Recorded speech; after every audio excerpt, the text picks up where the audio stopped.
Како се појавуваат варијантите на коронавирусот и колку се опасни? Вирусите се менуваат со текот на времето, вклучувајќи го и коронавирусот SARS-CoV-2.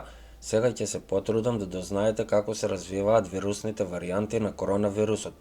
Кога вирусите ќе влезат во клетките на телото, тие се размножуваат таму. Оригиналниот вирус се копира многу пати. Кога се создаваат бројни дупликати, секогаш има мали грешки при копирањето во генетските информации на вирусот, наречен геномот. Вирусот случајно создаден од таква под наводници грешка се нарекува вирусна варијанта. Таа е слична, но не идентична варијанта на оригиналниот вирус. На народен јазик варијантите на вирусот честопати едноставно се нарекуваат мутации. Повеќето од овие варијанти имаат мало или никакво влијание врз пандемијата, но некои се позаразни. Например, варијантите на вирусот потоа можат полесно и побрзо да се шират и на долг рок дури и да ја поместат оригиналната варијанта, па затоа е класифицирана како загрижувачка варијанта, варијантата Делта. Во моментов се познати околу 1500 различни варијанти на SARS-CoV-2. Колку повеќе се шири коронавирусот, толку е поголема веројатноста да се развијат и да се воспостават други потенцијално опасни варијанти на вируси. Светската здравствена организација СЗО ја доделува варијантата на вирусот Делта во варијантите на загриженост. Лабораториските тестови и проценка на ризик од Европскиот центар за превенција и контрола на болести покажаа дека Делта варијантата полесно се пренесува од човек на човек отколку претходно развиените варијанти и може да резултира со потешка прогресија на болеста. Изјавата на СЗО за да се спречи ризикот од инфекција со варијантата Делта треба постојано да се почитуваат познатите мерки за борба против пандемии. Така се уште важи следново: одржување растојание, почитувајте ги хигиенските правила, носете маска во секојдневниот живот, проветрувајте ја просторијата во која се наоѓате. Во моментов доминантна во Германија е варијантата Омикрон. Светската здравствена организација на 26 ноември 2021 година ја вклучи варијантата на вирусот Омикрон B1.1.529 во списокот на варијанти под обсервација. Во споредба со оригиналниот вирус SARS-CoV-2, Омикрон има вообичаено висок број од околу 30 промени на аминокиселините во протеинот, но и многу мутации чие значење е нејасно.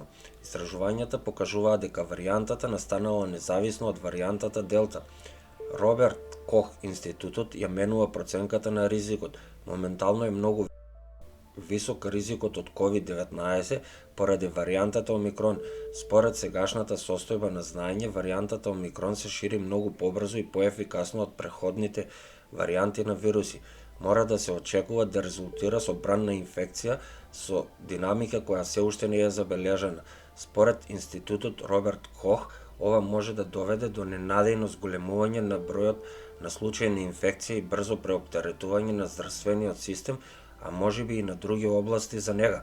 Исто така се уште има несигурност во односот на ефективноста и време траењето на заштита од вакцинација и сериозноста на болеста. Поради појавата и брзото ширење на варијантата Омикрон, Роберт Кох институтот ја објави својата проценка за ризик на 21 декември 2021 година. Промени и сега го оценува ризикот од COVID-19 за здравјето на населението како многу висок севкупно. Ризикот од инфекција е оценет како многу висок под наводници за невакцинираната група, како и висок за опоравените и вакцинираните групи со примарна имунизација од 2 вакцини и како умерен за групата од вакцинирани лица со бастер вакцината со 3 вакцини. Дали вакцинацијата против коронавирусот делува и против новите варијанти на вирусот?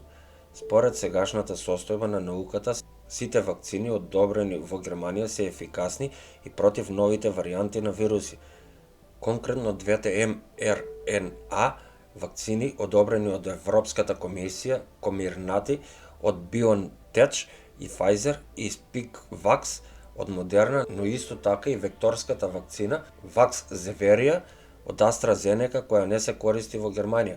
Од декември 2021 година, според експертите, тие нудат соодветна заштита од варијантата Делта која моментално преовладува во Германија, под услов серијата на вакцинација со првата и втората доза да биде завршена и да поминат најмалку 14 дена од последната потребна вакцинација. Поради оваа причина, Роберт Кох институтот итно препорачува луѓето кои се уште не примиле основна имунизација да се вакцинираат против COVID-19 и да се осигураат дека се целосно вакцинирани. Според препораките на СТИКО, лицата кои веќе се целосно вакцинирани треба да искористат можноста за бустер вакцинација 3 месеци по основната имунизација. Првичните податоци во врска со заштитниот ефект на варијантата Омикрон покажуваат пониска ефективност во споредба со варијантата Делта. Сепак, по администрација на бустер вакцинацијата беше забележан добар заштитен ефект против симптомската инфекција со варијантата Омикрон. Тековните студии покажаа дека вакцината против COVID-19 со Джонсон и Джонсон, за разлика од другите одобрени вакцини, е релативно помалку ефикасна за варијантата Делта. За да се оптимизира основната имунизација и да се зголеми заштитата, постојаниот комитет за вакцинација СТИКО со седиште во институтот Роберт Кох им препорачува на луѓето кои претходно примиле доза вакцина од вакцината против COVID-19 на Джонсон и Джонсон да примат дополнителна доза вакцина mRNA, почнувајќи 4 недели по Джонсон и Джонсон вакцинацијата. Ефективноста на вакцините и нивната ефикасност против варијантите на вируси постојано се проверуваат. Сите производители планираат и различни прилагодувања на нивните вакцини, кои доколку е потребно ќе штитат и од варијанти на вируси кои ќе се појават во иднина. Со цел да се спречи што е можно повеќе ширење на варијанти на вируси, па затоа донесоа одлука за следните превентивни мерки. Правила за влез по претходен престој во област со варијанта на вируси. Подрачјата со варијанти на вируси се ризични области со посебни карактеристики. Тоа може да се области во кои се проширила варијантата на коронавирусот, која исто така не е распространета и од кој може да се претпостави дека претпоставува посебен ризик. Ваквите посебни ризици може да произлезат меѓу другото и од фактот дека варијантата на вирусот веројатно или докажано полесно се пренесува. Поради другото својство го забрзува ширењето на инфекцијата. Сериозноста на болеста се зголемува или ослабен против ефектите на имунитетот добиен преку вакцинација или закрепнување од болеста COVID-19. Областите со нови варијанти на вируси пред варијантата на вирусот Делта да стане доминантна варијанта, областите каде што Делта веќе силно циркулираше беа класифицирани како области со варијанти на вируси. Ова донесе со себе построги правила за влез и карантин. Откако Делта варијантата стана доминантна, секвенционирање на вируси, со цел да се добие подобар преглед на циркулирачките познати варијанти на вирусот и нивните шеми на ширење и пред се брзо и сигурно да се откријат. Ново појавените варијанти на вируси се одредува редоследот на генетски компоненти, што е клучно да се разликува оригиналниот коронавирус од неговите варијанти со мутации. Тековни прописи за корона и план од 7 точки за наесен. Бидејќи во моментов не постои страф од преоптеретување на болниците насекаде, повеќето мерки за заштита од коронавирусот повеќе не се преминуваат на национално ниво. Еве, на пример, во Германија. Сепак законот за заштита од инфекции им дава можност на федералните држави да усвојат регионални заштитни мерки, регулација на жариштата. Сојузното министерство за здравство исто така има развиено план за есента 2022 година врз основа на очекуваните сценарија. А пак ни светот есенската стратегија на корона првенствено е насочена кон олеснување на товарот на здравствениот систем и избегнување на тешки и фатални курсеви за COVID-19. Моментално важи основната заштита за особено ранливи групи и регулирање на жариштата. Државите можат да одлучуваат за основна заштита за особено ранливи групи, како што се задолжителни маски во установите за нега и здравствена заштита, во одредени комунални сместувања и во локалниот јавен превоз. Можни се и задолжителни тестови во установите за нега, болници, училишта и дневни центри и други установи. Дополнително, државите може да донесат дополнителни заштитни мерки во регионите во кои здравствениот систем е изложен на ризик од преоптеретување, например, задолжително носење маски, барање за растојание, обврска за обезбедување докази за вакцинација или хигиенски барања или тестови. Условот за маска во воздушниот и јавен превоз на долги релации продолжува да важи на национално ниво. Планот од 7 точки за наесен: да се спречи преоптеретување на здравствениот систем, избегнување на тешки болести и смртни случаи од COVID-19, како и долготрајната COVID пандемија и обезбедување на критична инфраструктура. Ова се најитните цели во однос на есента 2022 година. Фокусот на планот од 7 точки е: под 1. Спроведување на кампања за вакцинација приспособена на состојбите од септември 2022 година со цел да се затвори празнината во вакцинацијата и да се промовира четвртата вакцина, особено кај повозрасната популација. Ова се заснова на достапност на соодветни можеби и приспособени вакцини. 2. Прилагодување на концептот за тестирање додека се одржува лесно достапен тест, инфраструктура и употреба на уште повеќе насочени граѓански тестови. 3. Развој на нов концепт за третман на COVID-19 со цел да се намали смртноста преку адекватен и навремен третман. 4. Заштита на особено ранливи групи, особено во установите за нега и услугите за нега.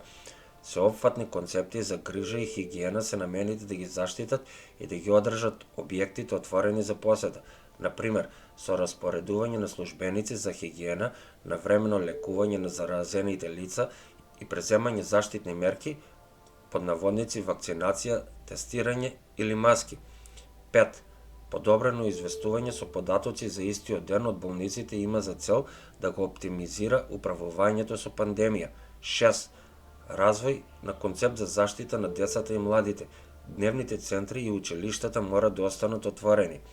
7. Понатамошен развој на законот за заштита од инфекции навреме до есен според понатамошниот развој на пандемијата. Меѓу другото, земени се предвид наодите од мислењето на експертскиот совет за корона, подготовката за пандемија за есен-зима 2022-2023, како и извештајот за евалуација на експертската комисија. Моменталната ситуација на коронавирус COVID-19 до 18 јули 2022 година до 7 часот и 7 минути. Колку имало и колку има моментално заразени со коронавирус во светот? 567.857.253 луѓе биле заразени. Починати има 6.387.812. Нови 539.442 случаи. Македонија се наоѓа на 101-то место на листата по заразеност и смртни случаи. Македонија вкупно имала 318.138 случаи. Вкупно смртни случаи има 9.339. Моментално активни случаи на корона вирус има 2490. Ви благодарам на вашето одвоено време.